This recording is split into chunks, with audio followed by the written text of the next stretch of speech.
हुपरी छत्रपती ग्रुपच्या जनहितार्थ लढ्याला मोठे यश, नागरिकांकडून कौतुकाचा वर्षाव।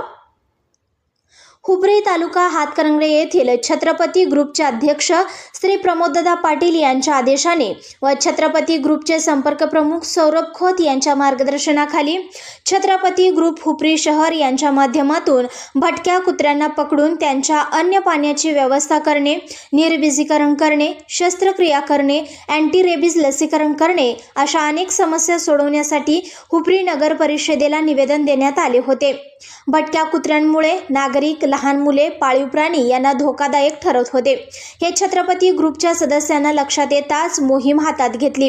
RTI ते वर्क ऑर्डर पर्यंत पाठपुरावा करून सौरभ खोत व छत्रपती ग्रुप पदाधिकारी सदस्य यांच्या अथक प्रयत्नाने हुपरी नगर परिषद स्थापनेनंतर पहिल्यांदाच भटक्या कुत्र्यांच्या समस्येवर उपाययोजना करण्यासाठी अधिकृत वर्क ऑर्डर जारी केली व नसबंदी आणि रेबीज लसीकरणचं काम सुरू करण्यात आले।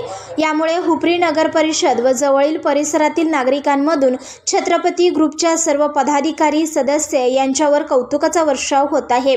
या मोहिमेमध्ये छत्रपती ग्रुप हुपरी शहर प्रमुख श्री अभिनंदन मानकापुरे, उपशहर प्रमुख श्री संदीप मुधाळे, सोशल मीडिया प्रमुख श्री उमाजी लाड, शुभम चोपडे, संग्राम जाधव, कुमार माळी, कुणाल खोत, सुहास यादव, प्रदीप चव्हाण, रवींद्र गायकवाड, यश नाकील, मराठा समाज अध्यक्ष श्री सातापा गायकवाड, शिवसेना शहर प्रमुख श्री नितीन गायकवाड, माजी नगरसेवक रफिक मुल्ला यांचे सहकार्य लाभले। संघर्षयान न्यूज चॅनलला लाईक करा, शेअर करा आणि सबस्क्राईब करा।